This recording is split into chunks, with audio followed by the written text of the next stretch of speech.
देखी तू हुण भाग लगदे होटल नूं। सलाम अलैकुम बाबा जी, की हाल है, की हाल है, की हाल?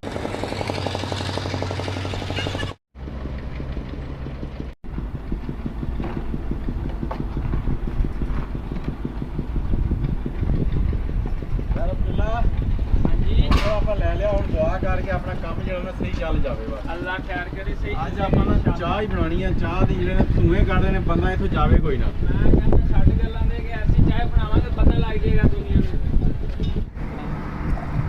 जी यार आप होटल लै तो लिया पर जब च फस गए, चलता ही नहीं। 5 दिन हो गए आ, कल्ला ही चाह बैठे पकाई जाने तो पी जाने यार ताकि काम जेड़े है ना इन्हें जिमें हुंदा ही है। पहले कहते आ चट्टी, फिर हट्टी ते फिर बट्टी। जी वो मोटरसाइकिल वाले एक आ रहा जो अज अपने होटल ते आ गया ना, अज अपनी मैं कहना होटल चल जाएगा सारा। मैनू उम्मीद है, पक्की उम्मीद है कि वो अपने आ गया ना। वैसे तो तू भौरा ही आ।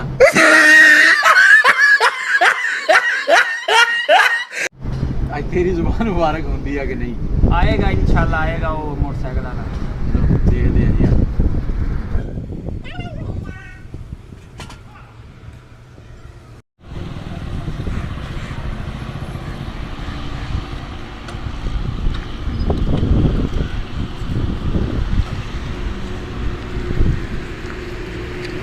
अस्सलाम वालेकुम।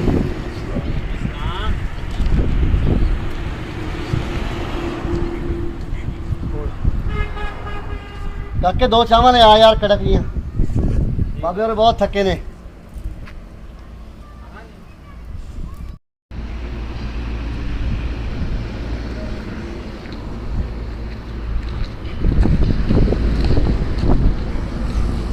बाबा जी तुसी बड़े वक्तां वाले हो। 5 दिन बाद साडे पहले गाहक हो बाबा जी। तुसी दुआ करो साडा होटल चल जाए। मुंडिया तेरा होटल ऐसा चलेगा कि तू याद करेगा। की देगा सानू जे तेरा होटल चल गया? बाबा दुआ करो जे साडा होटल चल गया, साडी पूरी जिंदगी दी चावां फ्री साडे होटल। बाबे वे पुत साडा तजर्बा याद रखेंगे। बाबे आए थे तेरे होटल ते। अल्लाह खैर करे जी, दुआ करो जी। बस दुआ अल्लाह को ही करनी है, तुसी भी करियो दुआ। बाकी हुण साडा तजर्बा वेखियो तुसी। काके फिर पीर साहब 5 दिन बाद आएंगे। पीर साहब आप तो इतों रोज लंघी जाए, 5 दिन होटल ना चले फिर की करेंगे? बस तू पीर साहब का तजर्बा नहीं वेखिया हाले, तू नवा लगदा मैनू।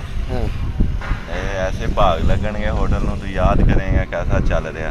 चल तेन मैं विखावां किवें चलदे आ होटल।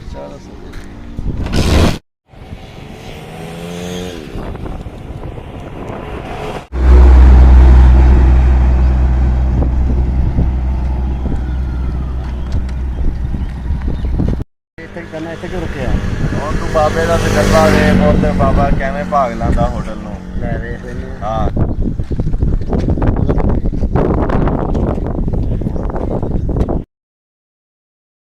बाबा जी इतने की करते पे हो? कोयला कितों ले लिया वा? बाबे पहुंचे हुए आ पुत्रा। बाबा हर चीज़ का ध्यान रखता है। देखी तू हुण भाग लगदे होटल नूं। अच्छा 200 किलोमीटर खाने वाल किसी होटल ते रोक के ना चाह पीना वा।